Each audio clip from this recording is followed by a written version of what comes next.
নমস্কার, প্রত্যেককে আমার আন্তরিক প্রীতি অভিনন্দন ভালোবাসা জানাই। আরও আরেকবার জানাই কৃতজ্ঞতা এবং ধন্যবাদ জানাই। আমার প্রোগ্রামটা প্রত্যেকেই দেখেন, লাইক করেন, কমেন্ট করেন, খুব ভালো লাগে আমার। তা আজকে যে আমি প্রোগ্রামটা করছি 2025 সাল কোন রাশির ক্ষেত্রে ভালো যাবে এটা কিন্তু দেখতে হবে। কোন রাশি, যেটা 9টা গ্রহ, 12টা রাশি, 27টা নক্ষত্র।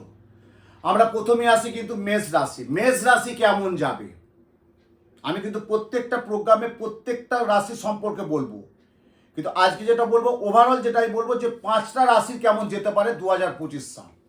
যেমন বলছি, যাদের মেষ রাশি তুলনামূলক কিন্তু তাদের ভালো যাবে, যাবেই যাবে। যারা ব্যবসা করছেন তাদের সাফল্য আসবে। যারা পার্টনারশিপে ব্যবসা করছেন তারা কিন্তু সাফল্য পাবেন না মেষ রাশির। যারা কনস্ট্রাকশনে ব্যবসা করছেন তারা সাফল্য পাবেন। যারা খনিজ পদার্থ ব্যবসা করছেন তারা সাফল্য পাবেন।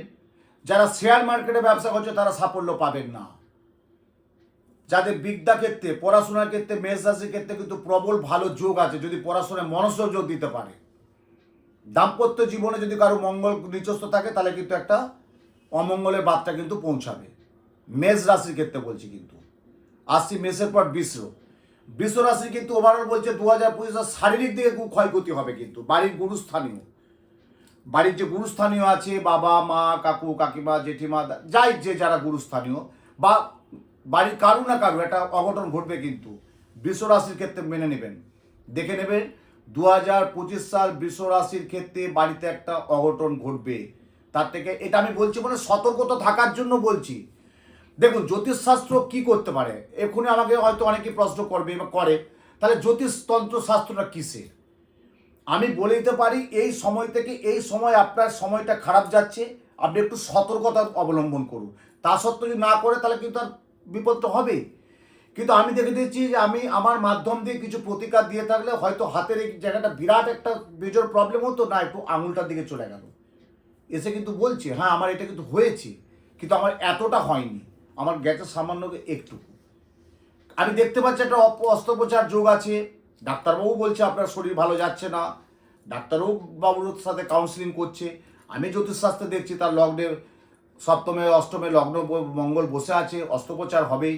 এবং এই মঙ্গল গ্রহটা বারবার বলেছি আমাদের অগ্নিগ্রহ, ডাইনামিক গ্রহ এবং তেজগ্রহ হচ্ছে মঙ্গল। দেখবেন আমরা যখন যজ্ঞ করি, যখন যজ্ঞ করতে করতে যখন যজ্ঞটা করি, যখন ঘি দিই, তখন কি হয়, দাউ দাউ করে আগুনের শিকাটা আর উঠে, তার মানে কি মঙ্গল দাউ দাউ করে। আর 2025 সাল মানে একটা রক্তক্ষরণ, একটা দুর্ঘটনা কবলতে পড়বে। দেখবেন একটু ট্রেন সমস্যা হবে, একটু ফ্লাইট দেখে একটু সমস্যা দেখা দেবে। 2025 সাল একটু মিলিয়ে নেবেন। এবং এই 2025 সাল বৃষ রাশির ক্ষেত্রে বলছি, যাদের দেখবেন ওই মানে ভাইয়ে ভাই একটা বিবাদ হবে, একটা মামলা মকদ্দমা থাকবে। এবং ভাই যদি কেউ ব্যবসা করে দেখবেন তার একটা ঝামেলা আসবে। বাড়ির যে গৃহকর্ত্রী মানে যে শাশুড়ি মা বা মা, দেখবেন তার বাড়ির বড় ছেলেকে ততটা ভালোবাসছে না, ছোট ছেলেকে ভালোবাসে। ছোট ছেলেকে বাঁচতেই পারে, সে ছোটকে বাঁচতেই পারে, কিন্তু বড় ছেলে তার ভূমিকা আছে, কিন্তু বড় ছেলেকে সেভাবে করছে না। এটা বৃষ রাশির ক্ষেত্রে একটা সাংসারিক গোলমাল দেখা দেবেই, কিন্তু বললাম মিলিয়ে নেবেন। আজকে কিন্তু কন্যা রাশি যারা জাতক এবং জাতিকা তাদের রাশির ক্ষেত্রে বলছি। কিন্তু আমি আরো প্রত্যেকটা প্রোগ্রামে চুলচেরা বিশ্লেষণ করে বলে দেবো। এটা আমি জাস্ট জিস্টটা বলছি, মেন স্ট্রিমটা বলছি যে 2025 সালে কোন রাশিগুলোর ভালো যেতে পারে। তাহলে কি এই রাশিগুলোর মধ্যে কোনো অঘটন হবে না? নিশ্চয়ই হবে। তো এই রাশিগুলোর মধ্যে সব ভালো যাবে? মোটেই না। তো এই রাশিগুলোর মধ্যে কি সবটাই ভালো হবে? মোটেই না। বা যে রাশিগুলো খারাপ যাবে তার কি সব খারাপ যাবে? সে কি সাফল্য পাবেই না? সে কি 2025 সাল চুপচাপ ঘরে বসে থাকবে? মোটেই না। কিছু রাশির ক্ষেত্রে ভালো, কিছু রাশির ক্ষেত্রে খারাপ যাবে। ভালোটাকে যখন খারাপটা যাবে তার মধ্যে একটা সতর্কতা বার্তা আমরা যেটা বলে থাকি অবলম্বন করুন। যে সতর্কতা বার্তা থাকলে আপনি জানলেন যেটা আমি আমার থেকে সতর্ক থাকবো। অকারণে একটা ঝামেলা, কেন আপনি ঝামেলায় যাবেন? কিন্তু ঝামেলাটা আসার কথা না, কিন্তু এসে যাবে। সেই ঝামেলা থেকে আপনি বেরোবেন কি করে? যাদের রাহু এবং কেতু এই 2025 সাল, মঙ্গল আর শনি যদি কারো এক ঘরে থাকে তার দেখবেন একটা প্রবল কিন্তু একটা ঝামেলায় জড়িয়ে যাবে। কেন আমরা শনিটায় কি বলি? কয়লা। আর মঙ্গলটায় কি বলছি? একদম ডাইনামিক তেজস্ব গ্রহ একদম মঙ্গল।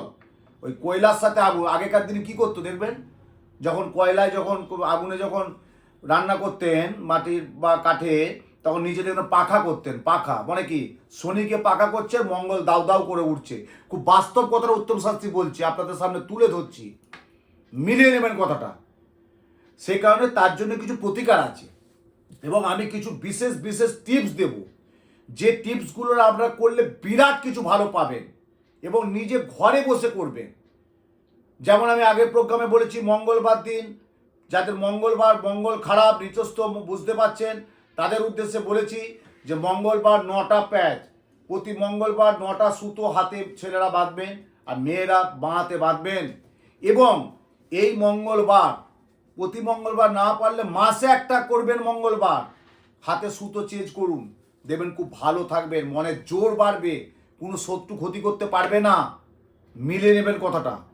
এবং আজকের দিনে আমি একটা কথা বলছি, এই 2025 সাল মঙ্গলবার দিন যারা শুভ কাজে যায়, ধরুন কোনো ইন্টারভিউ দিতে যাচ্ছে, কাজে চাকরিতে যাচ্ছে, কোনো বিজনেসের কাজে বেরোচ্ছেন, কোনো একটা দেখাশোনার জায়গায় যাচ্ছেন, কোনো একটা আপনি রেজিস্ট্রি করতে যাচ্ছেন, কোনো একটা গাড়ি নিতে যাচ্ছেন, কোনো একটা ফ্ল্যাট বুকিং করতে যাচ্ছেন, কোনো একটা জমি কিনতে যাচ্ছেন, কোনো একটা বাড়ি কিনতে যাচ্ছেন, তার জন্য আমি এই বলছি 2025 সাল শুভ দিনগুলো একটু মানবেন।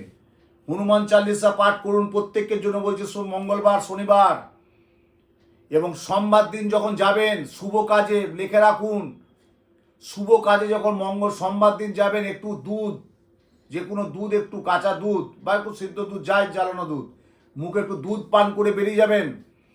মঙ্গলবার দিন যখন শুভ কাজে যাবেন, এই 2025 সাল মঙ্গলবার, আখের গুড়, ইক্ষু গুড়, কোনো নকুলদানা, চিনি, বাতাসা না, আখের গুড় মুখে পান করে যাবেন, রেখে দিবেন বাড়িতে, গুড়টা থাকলে কিচ্ছু অসুবিধা হবে না। বুধবার দিন যখন শুভ কাজে যাবেন, একটু তেলে ভাজা যে কোনো জিনিস, তেলে ভাজা যে কোনো তেলে ভাজা জাতীয় কিছু খাবার খেয়ে যাবেন। বৃহস্পতিবার দিন যখন যাবেন শুভ কাজে, মিষ্টি দই, টক দই নয়, মিষ্টি দই একটু মুখে পান করে যাবেন। শুক্রবার দিন যখন যারা শুভ কাজে যাবেন, একটু ছোলা ছাতু, ছোলা সিদ্ধ, ছোলা ভাজা, যাই হোক ছোলা জাতীয় খাবার খেয়ে যাবেন। শনিবার দিন যারা শুভ কাজে যাবেন, একটু গব্যঘৃত আদা মুখে পান করে যাবেন। রবিবার দিন যারা শুভ কাজে যাবেন, তারা একটু যে কোনো একটু ভালো শুভ খাবার খেয়ে যাবেন, দেখবেন অসাধারণ সাফল্য পাবেন। আমি এই প্রোগ্রামটা আরও রিপিট করলাম, অনেকেই করে সাফল্য পেয়ে আমাকে কিন্তু জানিয়েছে যে শাস্ত্রীজি আপনার এই কথা শুনে আমরা বেরিয়েছিলাম, আমি কাজটা সফলতা পেয়েছি। এরপরে যাদের যা গ্রহজনিত দোষ আছে তার জন্য একটু যোগাযোগ করতে হবে যে 2025 সাল কেমন যাবে। 2025 সাল সংখ্যাতত্ত্ব বিচারে যেটা আমি আজকে বললাম, যে 2025 সাল সংখ্যাতত্ত্ব বিচার যেটা বললাম, 2 + 0 + 2 + 5, এটা কিন্তু আমি প্রথম থেকে বলে আসছি, অর্থাৎ 9 হচ্ছে মঙ্গল। তাহলে মঙ্গল আমাদের কতটা মঙ্গলের জায়গা নিয়ে যেতে পারে, মঙ্গল আমাদের কতটা ভালো সুদূর প্রসারী সংসারে দাম্পত্য জীবনে সুখ শান্তি সমৃদ্ধি নিয়ে যেতে পারে, এবং 2025 সাল কোন গ্রহ শুভ, কোন গ্রহ অশুভ, কোন রাশির ক্ষেত্রে কোনটা ভালো, সেটা কিন্তু 2025 সাল টোটাল কাউন্সিলিং একটা দরকার আছে। এবং যদি কাউন্সিলিংটা করতে পারেন, এই যে সামনে মাধ্যমিক, উচ্চ মাধ্যমিক সমস্ত পরীক্ষা, এখন থেকে কিন্তু প্রিপারেশান নিতে হবে। আগের থেকে তো নিয়েছেন, এখনও আরও সময় আছে। এখন থেকে যদি প্রিপারেশান নিতে পারে যে সামনে পরীক্ষা কীভাবে পড়াশোনা করবে, কি মন করে পড়াশোনা করবে, কোন সাবজেক্টটা ভালো হবে, কোন সাবজেক্টটা করলে পড়াশোনায় মনোসংযোগ বাড়বে, কিছু টিপস আমি দিয়ে দেবো। আমি সেভাবে তৈরি করে রাখছি কিন্তু, যে এইভাবে টিপসগুলো করুন, এইভাবে প্রতিকারটা করুন, এবং জ্যোতিষ এবং তন্ত্রের মাধ্যম দিয়ে যেটা প্রতিকার করার দরকার সেটা যদি করে নিতে পারেন, আপনিও সতর্ক রইলেন এবং সতর্ক থাকার জন্য আপনি অনেকটা নিরাপদে রইলেন। এবং 2025 সাল ওভারঅল বলছি, ওভারঅল যদি আমাকে বিচার বিশ্লেষণ করতে হয়, কিছু কিন্তু ভালো যাবে, আবার তুলনামূলক কিছু কিন্তু একটা খারাপ যাবে, কিন্তু ভালো পজিটিভ রেজাল্টটা কিন্তু আসবে। মিলিয়ে নেবেন। আরও প্রোগ্রাম দেখতে থাকুন, আমি প্রত্যেকটা রাশির সম্পর্কে বলবো, প্রত্যেকটা আপনারা প্রোগ্রামটা দেখতে থাকবেন। মেষ রাশি, বৃষ রাশি, মিথুন রাশি, কর্কট রাশি, সিংহ রাশি, কন্যা রাশি, তুলা রাশি, বৃশ্চিক, ধনু, মকর, কুম্ভ, মীন, প্রত্যেকটা রাশি সম্পর্কে প্রত্যেকটা বিশদ আলোচনা করব। আপনারা প্রোগ্রামটা দেখতে থাকুন। জয় মা।